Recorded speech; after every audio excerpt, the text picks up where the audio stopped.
Welcome to Vision, Impact, and Purpose. See your vision, walk in your purpose, and impact lives with your gifts and talents. Thank you for tuning in to listen to Tikwa, your Christian virtual assistant coach. Join Coach Tikwa as she shares her own journey, shifts your mindset, inspires you while sharing insights and tips for a profitable virtual assistant business along the way. Now here is your host, Tikwa, founder of PowerPo Assistants. Welcome back to Vision, Impact, and Purpose. I am so excited because we have a special guest on this episode today. And today's topic, we can get into this conversation, I tell you, between me and her. Google versus Microsoft for virtual assistant small business insights. So that is the topic episode today. So let me first introduce our guest. Our guest name is Teresa Cyrus, and Teresa has 30 plus years of Microsoft experience and specializes in technical mentoring through her company, Track Creation 4E. She also offers Microsoft 365 training and discusses the importance of a diverse digital mindset. So, Teresa, welcome to Vision, Impact, and Purpose podcast. Thank you for inviting me. You're so welcome. So, I would like for you to tell me who you are, what you do, who do you help, and how you help people through your business. All right. Again, I'm Teresa Cyrus. The company is Track Creation 4E, where we explore, experiment, and execute effectively. So that's my tagline. It's really important for you to know how to explore and then experiment with networking. And because it's all about, at the end of the day, being effective in your job. So my company offers Microsoft 365 training. That's Outlook, PowerPoint, Excel, MS Teams, and SharePoint to come. You could actually access training for those different applications. Or if you want your personal mentor, let's just get together and identify what your needs are. If you new or a little bit advanced, already know the product, you can have some mentoring and I can help you out. So a little bit about me on a personal note. I've been married to my husband for about 27 years. He actually encouraged me to start off in this business. I worked in the corporate world for over 30 years using the Microsoft products. I was actually an administrative assistant. And in 2015, I encouraged them to hire me in the IT department to do SharePoint training. But I've always had my technical background in the forefront in every position that I was in, because I do have a degree in computer science. So I already have that passion for computers. So when I got my early encouraged retirement in 2021, I said, what do I want to do next? And I want to teach. I want to share. Right now, Microsoft online products are just new and enhanced. It's not that classic Outlook and Microsoft products that we've been used to, Tikwa, that I want to train people how to use these applications effectively. So the other thing that I'd like to do on a personal note is I love fishing. I love going to the lake. I end up going to the lake by myself, like going very early in the morning just to listen to nature. So that's about me. Awesome. That is beautiful. And that is one reason why we connected, right? One of the reasons why we connected. So you said a lot of things. You was an admin assistant. You love IT. I love IT as well. And this is why I know this conversation, I know usually we last like 45 minutes, but I know when we get together, yeah, the hours. Exactly. And I could tell you over, working 30 years, I was at my last company for over 24 years. And I was lucky and blessed enough that about every 5 years, I was able to switch departments. And so that's where where that having that diverse skill set come from, because I worked with the sales department. I worked with investor relations that had a dotted line to the CEO. I actually worked in corporate communications. And so I worked in multiple facets in a company. And that's why I feel like you have to have a diverse digital skill set so you can have that longevity. Yes, Yeah. definitely. And I know that when I first started as an admin, a lot of the skill sets I didn't know. But the one thing that I need to have was those technical skills, because you need to know the Microsoft. The corporations adapt the Microsoft applications for Word, Excel, and PowerPoint, and all those other good stuff, right? So being an Exactly. administrative assistant, we had to know these things to do reports, to do letters, do budgeting things in the Excel documents. So it was just so many things. So that's the great thing about being an assistant, because it is diverse. We're not just learning to support a executive and the staff. We're also learning to be technical, to think forward. And then also this pandemic, Teresa, has really opened up the eyes of a lot of people, right? So 2 Exactly. years, we've been home.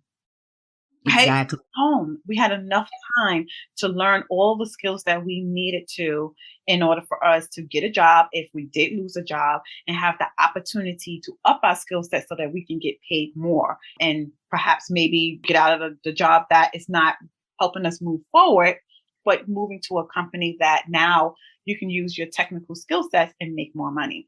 For you to talk about that in the corporate world and for virtual assistants, that the more you know when it comes to that technical skills, the more you earn, right? Because you can use that as your leverage. You're saying that because I have this type of technical skills, that your price range for your services can increase as well. So I could tell you that in my career, that technical skill set is what helped me move around. I moved into the corporate communications department. I'm saying, why do they want me? Because that was not my forte. They wanted my technical skills to get them organized and automate as much as possible, help them with being analytical and some of the data that they had right in the corporate communications, right? So again, companies and business owners watch people and want the folks that has that strong technical background. So, that's just going to lead me into focusing just on the virtual assistants, that you have to be diverse and know both that Google and Microsoft platform, right? Because there's a lot of small businesses that use Google, and we'll talk about that a little bit later. But also you have clients that use Microsoft, and you want to be on that playing field to work with both clients and not just one group. Exactly. So with that being said, I know that we had a conversation before, and we was talking about how a lot of people who left the corporate world have started their own business, whether it was a coaching business, a consulting business, a medical office, whatever that may be.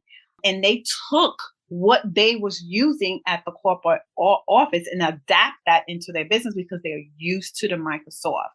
So a lot of virtual assistants adapt to the Google, right? The Google workspace, I believe they call it right now, right? For entrepreneurs, right?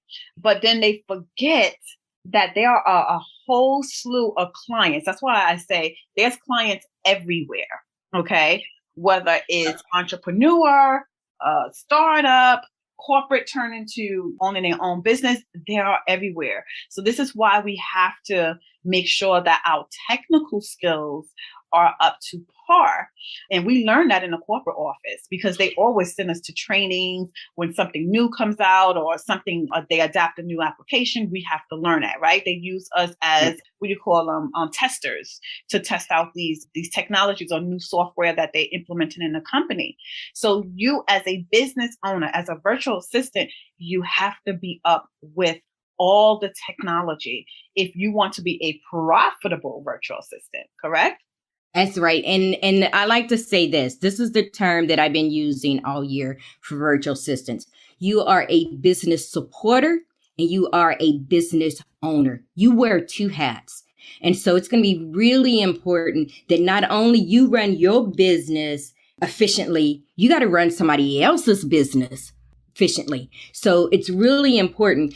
I'm very analytical and I love numbers. And for this group, just in case they have not heard these numbers before, just so you know, in 2021, there was 32 million registered small businesses in the U.S.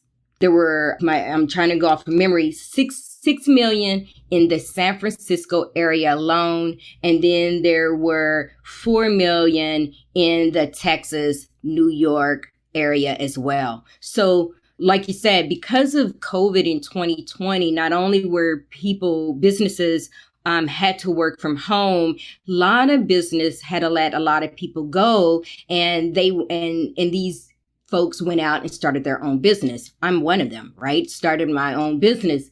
And I'm going to use the application that I know is Microsoft. And Microsoft is known as the business application, right? And I think that sometimes people think that Microsoft is just strictly for enterprise company. These are large companies with more than 300 employees. No, that this could be from one employee or staff or up to 300 is considered a small business. So people are going to use that application, and Microsoft targets for business. I feel that Google started off with the online Gmail, and it's more so at a personal nonprofit level, right? So all those applications, doc, spreadsheet, and presentation was really focused for, hey, let's say you have young children and grandchildren that may have a football league or something like that,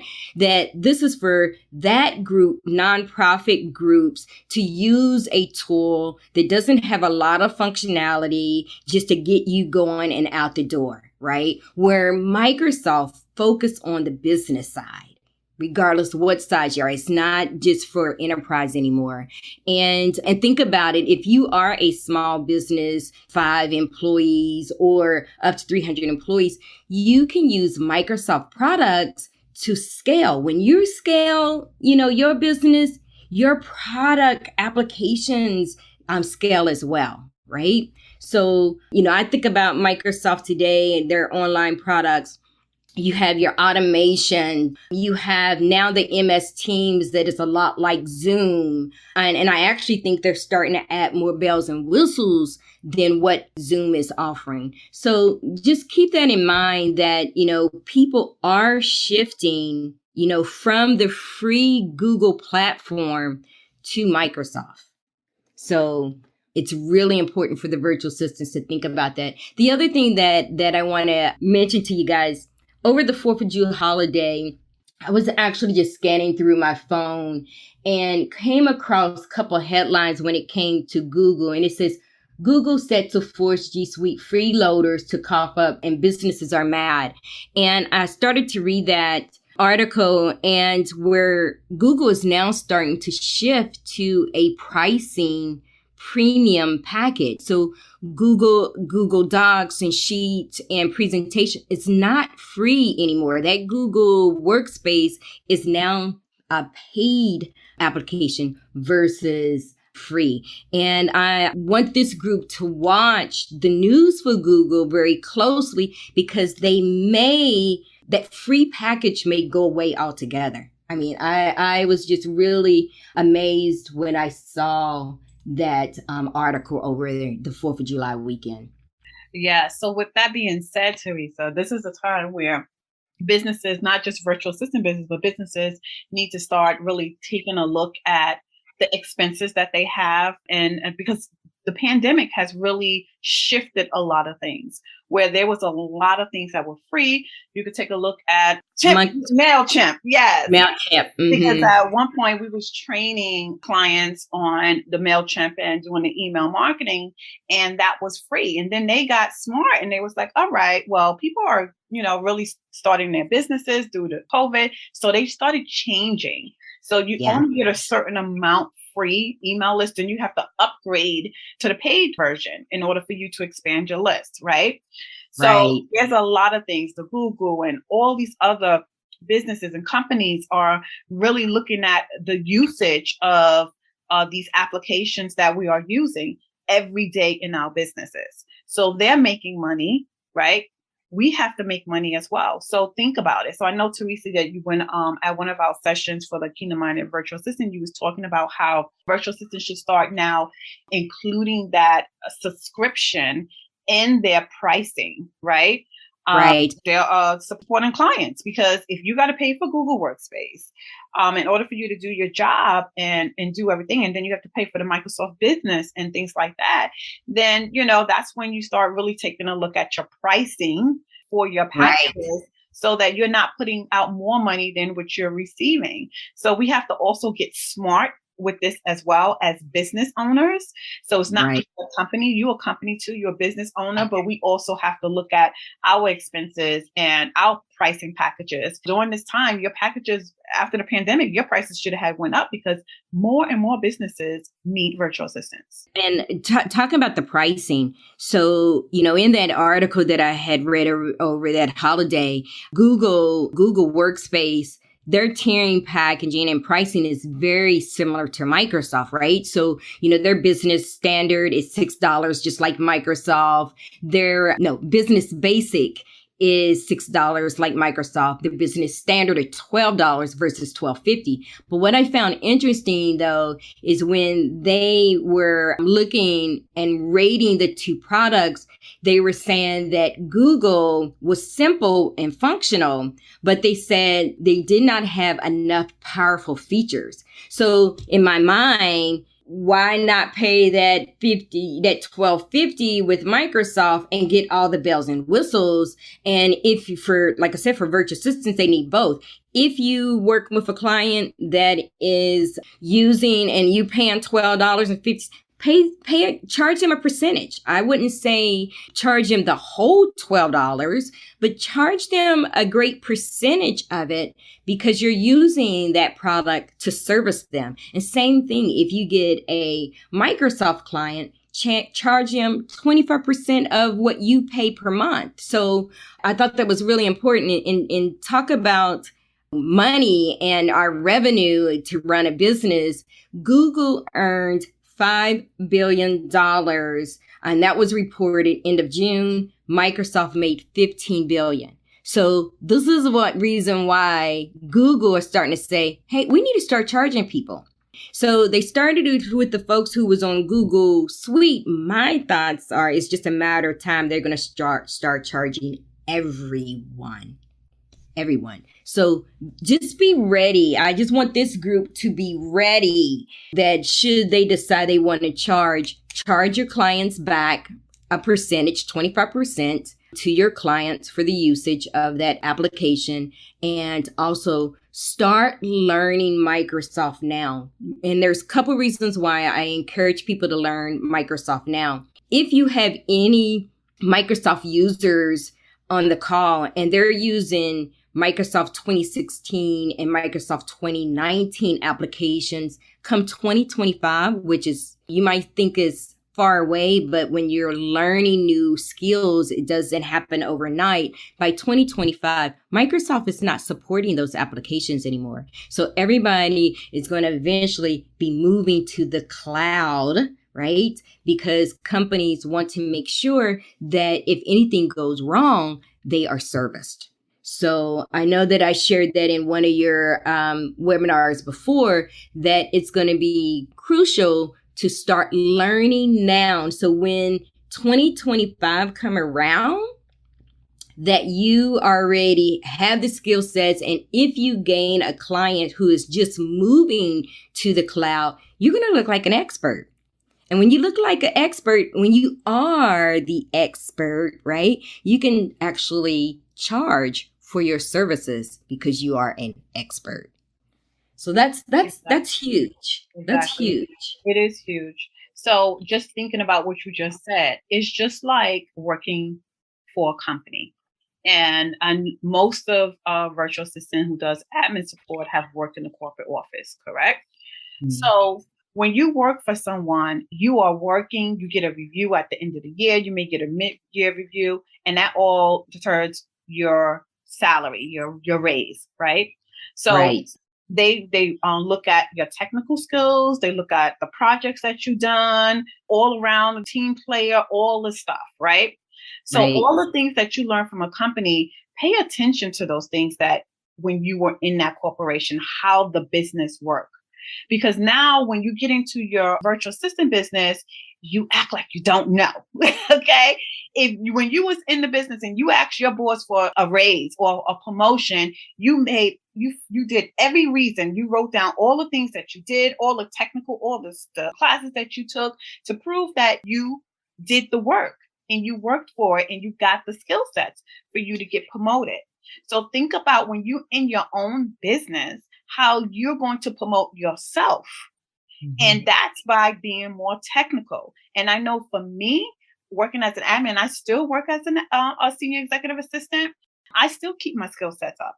Now, the pandemic, we all had to learn Teams because we moved from Skype to Right. the whole Microsoft, right? So guess what we had to learn through the pandemic? We had to take classes how to do WebEx because our clients were doing WebEx with the outside, with the firms, outside people.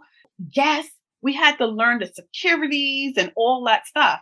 You have to do that in your business as well. For Teams, we didn't know anything about Teams. When they started migrating us to Teams, that was another application that we had to learn, right? So learning these things, it shifted. The company shifted with the job titles now. Now they want us to be more technical, even though we were technical, but because we're in a hybrid mode, we have to know how to do a webinar, do Zoom, do Teams, do WebEx and all that stuff and know the ins and out of it, right? So as I'm learning and taking these classes, I am writing it down saying, okay, I learned how to do this. I'm an expert at this. I'm an expert at that. You have to do that in your business as well. Yes, we have to pay for our own education, our own training. But guess what? At the end of the day, that's where it goes. It's in alignment with your pricing now, because now you are expert at one more thing. And you're investing in yourself and in your career. And I always talk about that's what's going to help you with that longevity. There's two things you have mentioned I wanted to address. So I remember I was talking to one of your virtual assistants and I shared with her that everything that you do for your client, put your name on it. Put your name on it. The company that I had one of my ex-coworkers call me and said, hey, I thought of you today because they wrote out a process and your name is on it. So even after you're long gone, your name is still on that process, that whatever you created and you worked on. So, and the young lady said, well, how do I do that? And always create a process of what you did, because now if you there or not, and it's all about growth, you don't want to keep doing some of these low end tasks and processes that you can now hand that off to someone else. Because once you offload that to someone else, now you can learn something new. I said, put your name on everything. Because if you were hired for one project and 3 months, 6 months down the road, they come across that process, they see your name on and they're like, oh, wow, I need to call her back for the next project, right? So put your name on everything that you do. And the other thing that you were talking about, when you were talking about you had to just learn Microsoft Teams, and with Microsoft products, they're always rolling out something new, and you really have to stay on top of everything. I'm actually part of a Microsoft Teams community. I go to another website and learn about what's going on and how to use. I may have in mind how to use a particular feature, but other people may say, I'm using it this way. And that's where that networking come into play, because Microsoft is always rolling out something new every month, right? So it's really important that if you learn the basic and the core, So now when they roll out this new stuff, you're not overwhelmed because you're only learning what's new and not trying to learn the whole new application. Like you had said that with Microsoft Teams, you had to learn everything, right? You had to learn about Teams. You had to learn about the conferencing. You had to learn about the phone. Well, now, whenever they roll out something new for a new feature, that you're only concentrating on that. Exactly. So even in the companies, the expectation is for the assistant to know these things, because who they're going to come to? Oh, how do I do this? They're going to come to the assistant, right? So when you're in your business, when someone comes to you and book a discovery call, they're going to ask you, well, I am not technical. I need someone who's going to be able to do Teams and webinar and WebEx and all these things. So make a checklist for yourself on what technical stuff that you're really good at. And the ones that you are weakest at, that's when you take time. I know, Teresa, you said invest in yourself, and sometimes people don't have the investment. But guess what I used to do? I used to go into the application and I used to play with it until I learned how to do it. It's trial and error. Get a partner and start testing things out. And that's what my VAs do. They have in my agency called co-working space. And they have this co-working hour where they work together and they talk about certain things that they have challenges with, and they play with these things and test it out with one another. So find yourself a community. Find a community, exactly, like you said, Teresa, the Microsoft community. Whatever you want to learn, you don't have to do everything all at once, but start putting that on your agenda to learn, because companies, businesses, entrepreneurs are looking for technical VAs to do these things, because they want to act in their zone of genius. They don't want to have to be worried about this. When I said invest in yourself, that's exactly what I meant, as far as you don't have to spend money to invest in yourself, right? So every Friday is my day. I take 4 hours, half a day, and I just go and learn. I go and say, Microsoft, because before, when it comes to my mentoring and when I post tricks and tips out on the social media platforms, before I post that information out there, I've actually touched it, used it, and start thinking about best practices. So I take my Fridays to actually physically learn a new feature. And that's how I share all these tricks and tips for some of the new stuff that is out. So when you investing in yourself, doesn't necessarily you investing money, right? You can invest your time in learning. Right. So, and if you actually work for a company or work for a client who's going to pay for your training, that no matter what, that's something they can never take away from you. Right. That knowledge is yours to keep. And so definitely invest in yourself. Another thing you had said, talking about marketing, and I encourage virtual assistants to think about this and consider this, that either you send out a newsletter or create a web page where your clients can come to. Anytime you learn something new, you can post it. And it could be just either something like, oh, wow, I saw this, and you're sending them to a particular site about a particular feature. Because think about podcasting. Everybody wants to explore with podcasting. If you know some best practices because you've been exploring with it, even with you and with your team, you post it out there. Now your client may say, I'm going to keep that in the back of my mind because I want to do that in about a year or so. Now I know who to go to and say, what do you know about podcasts? Right. So again, that's that technical. Podcast is technical too. So it's all about how to market yourself. And it's really about, I created this process for a company. You don't have to mention the company's name, but you're sharing your learnings that they're going to think about coming to you down the road for that same process or that same technical process that you created. That's one way how you market yourself in what you can do as a passive way to share with people what you do. Exactly. What you've done. Exactly. And with what you've done. you said a key word. You said best practices. Now we use best practices in at my 9 to 5, my full time job, and we had documents after documents of best practices on how to schedule a meeting for the executive or the president of the bank, because each person have their own way of doing things, right? Best practices for how to book a conference room and some tips and tricks and things like that. So when you keep best practices, there's a lot of times that we don't use certain things all the time. But when that time comes when you need to use it, then you have that document that you wrote down the process. You took, or like Teresa said, she takes 4 hours a week to practice certain things and then share it on social media, those tips and things like that. Well, you can do the same thing for yourself in your business.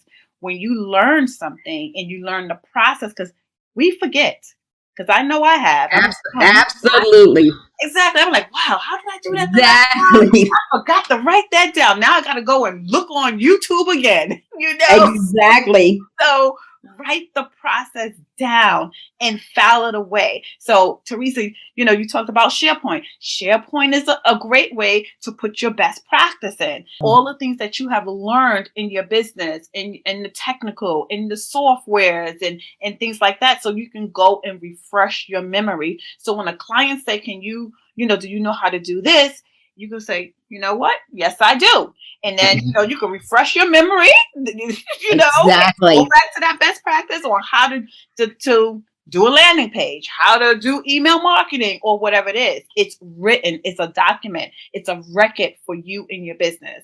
If corporate have not taught you anything, that is one thing they have taught you. Document, document, document. Okay. The one of the reasons why I end up documenting all my either best practices or processes is because as a customer support person, we would actually give we would build a solution. And we would give them step by step on how to maintain it, right? Because especially when it comes to SharePoint, that we would build a solution for them to maintain. And they'll go and start making changes. And then when it's broken, they want us to work these miracles. And I would say, well, where's the process that I gave you? And they, oh yeah, we modified it. Well, I keep my own processes that what I've given to the client because I know exactly what the original intent was. And that's why, again, anything that you do for virtual assistants, anything that you do for your client, you document what you've done and the steps that you have taken.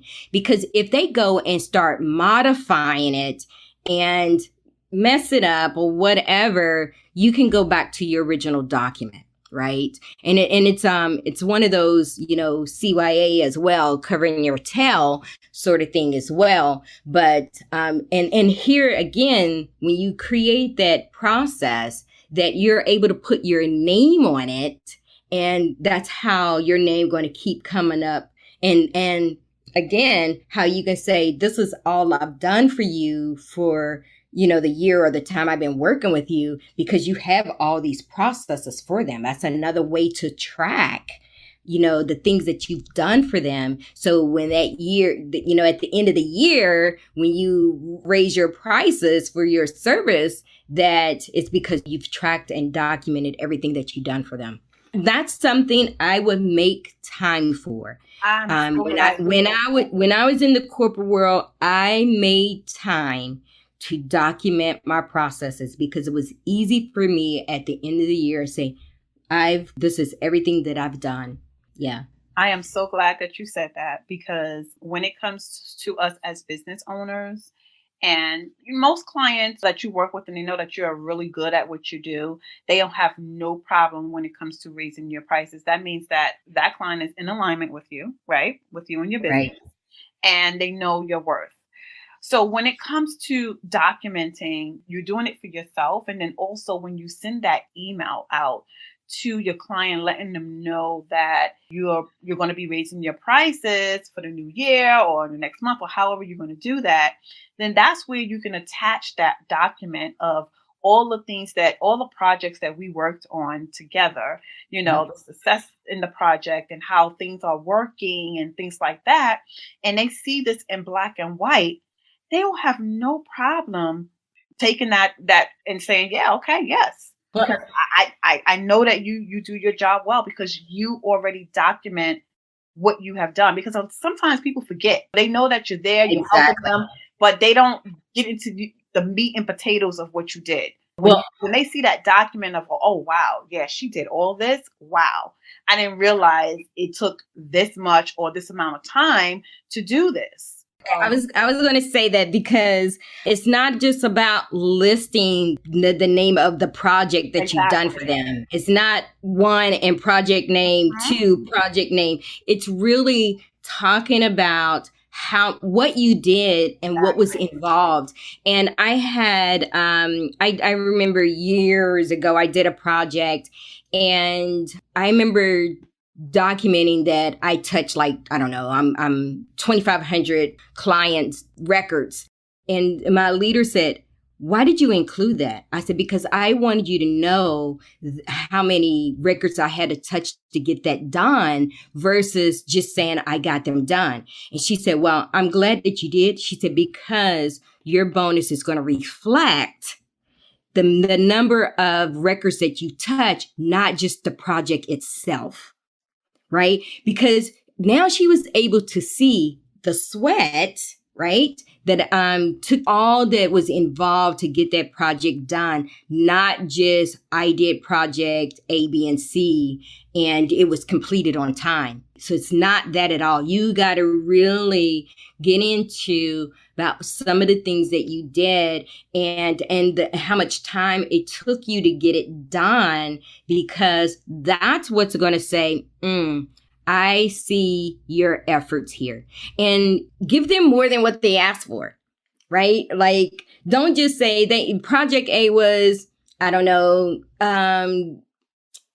just give them a little bit more. Anticipate what their needs are down the road once you get involved in that project. And I can't tell you how to do that. That's just something that you're going to have to be in tune to start thinking about. Once I give them this project, are they going to want more? And what does that really look like? And start thinking forward on how you can improve this process a little bit more, because that's always going to take you from what they asked for to something that is exceeded their expectation. Exactly. So I know that we talked and touched on everything here because, when we get together, that's it. Yeah. And there's some numbers I want to go back to Google and Microsoft for a second. Yes, that's what I was trying to get back there. Yeah. So I want to go back to that for a second. So I threw out some numbers at you, shared with you that Google Workspace made $5 billion in last quarter versus Microsoft $15 billion. And I am really concerned that it was actually reported that clients are really mad because where they had to start paying for their G Suite, which is the new Google Workspace. And I'm actually reading the quote. The one quote says, it's less about the amount of what they're charging. It's more about the fact that they changed the rules. They can change the rules again at any given time because Google only gave their G Suite clients only 6 to 8 months for them to switch. They had 6 to 8 months to say, I am now going to move away from the free platform to the paid platform. And their users are mad. And one guy said, I feel like that Google enticed me to use their free application and then want to charge me later without any any warning. And so their clients are mad. So watch out because, again, I think that's going to happen. But Tech Radar, they interviewed and they completed a survey with 500 businesses. And this is small, medium, and large businesses. And out of the 500 businesses in the U.S. that was interviewed, only 15% said they will use Google for their business. And compared to Microsoft, it was 58.6%. So, you know me and my analytical mind, I start getting my calculator. And so let's look at out of 500 people, only 75 businesses prefer Google compared to 293 businesses prefer Microsoft. Now, why is this important to the virtual assistants? Again, it's because you are now you only have opportunities to work with 75 businesses in this huge virtual assistant niche, right? Compared to if you knew both, you would have close to 400, opportunities that you have access to. So I just thought those numbers were alarming. I immediately went in my office, Monday and start punching up these numbers. And actually went out on Club Deck myself and shared this information with virtual assistants because, again, this is missed opportunities. You're leaving money on the table when you're only leaving yourself to work with 75 U.S. businesses compared to close to 300 Microsoft businesses. So, and if you knew both, now you are in front of closely to 400 businesses that you can offer your services to. So that's huge, really huge. That certainly is. So keep that in mind. Like I said, I'm very analytical. And when I get down to the numbers and saw the numbers difference between them, that's a 218 businesses difference. That's a difference of 218 businesses that if you are solely a Google user. Yes. So the whole point and the takeaway from this is, even though we have adapted to the Google, right? Also, just how you're leaving money on the table, not knowing the Microsoft products as well.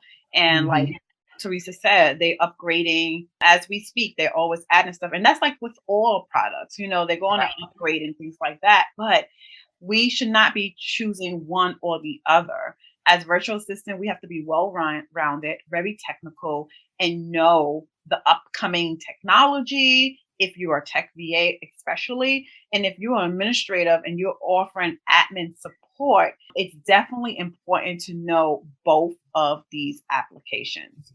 So one of the things too, when I'm actually on Instagram, on social media platforms, and I see a lot of virtual assistants just really only targeting the social media marketing. And I don't see as many, I should say it that way. I don't see as many virtual assistants that strictly want to provide administrative support. Being administrative assistant myself for many years, don't lose sight of that because businesses need that administrative support. And if a business hire you to do administrative support and they hire somebody to do social media marketing, because that's hot right now and it is needed, so I'm not going to overlook that. And then they may hire another person another virtual assistant that, let's say accounting or for bookkeeping. But when times get hard, like it is right now, and they got to start making cuts, they're going to keep that admin assistant. And if that admin assistant knows how to go onto LinkedIn and make a post or go to a social media or to the website and update their website, that's the person that they're going to keep. And they're going to let go of the others until times, is right, when the finances and the economy changes a little bit. So keep that in mind. I just see a lot of virtual assistants not targeting just the admin side, and it is much needed much needed and respected. Yes, that is true. So statistics says that is 40% of your time is spent on administrative tasks. That's a lot, right? Mhm. They're always administrative tasks, whether you are solo or you have a business, and they always need an admin. Now, Yeah. through my experience as a coach, when I coach my clients, most of them don't want to do the admin support. It's like, oh, no, I Yeah. don't want to do the admin support. And I always encourage my clients that do what you love to do, right? Right. However, that's a little back pocket thing there. Exactly. Don't lose that. Even though that's something you can always delegate that to somebody else, hire an intern, hire someone to do that. But at least you're still offering some kind of admin support because, like Teresa said, businesses need an admin. It doesn't matter Exactly. what business it is or what entrepreneur, they need an admin because that 40% is a lot. So Mhm. imagine you as a business owner and 40% of your time is spent on admin work instead of generating revenue for your business. This is Exactly. why they hire a virtual assistant that gives admin support.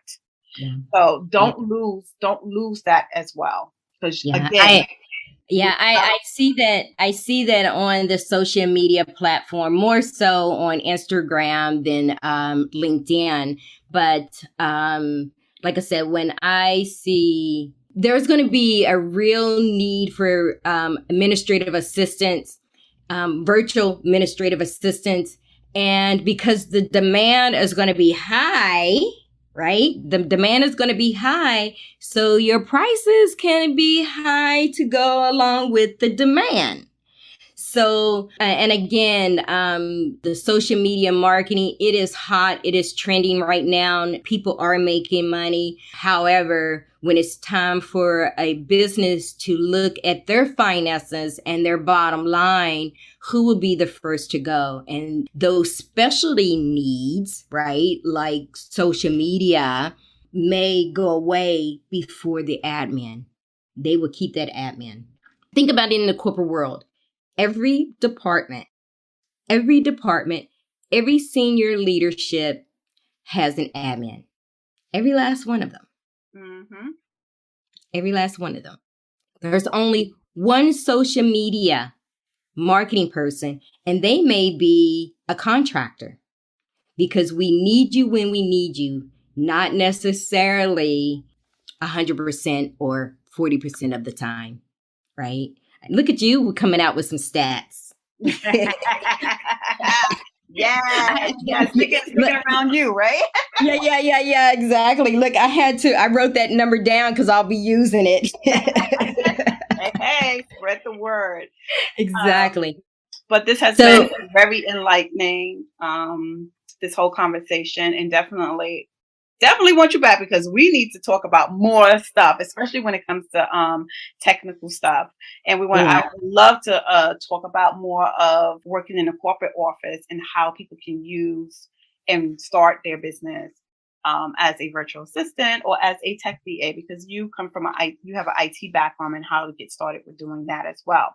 Yeah. But I would love for you to share your free resources with our audience, share how free resources will help them, and share where they can get these free offers.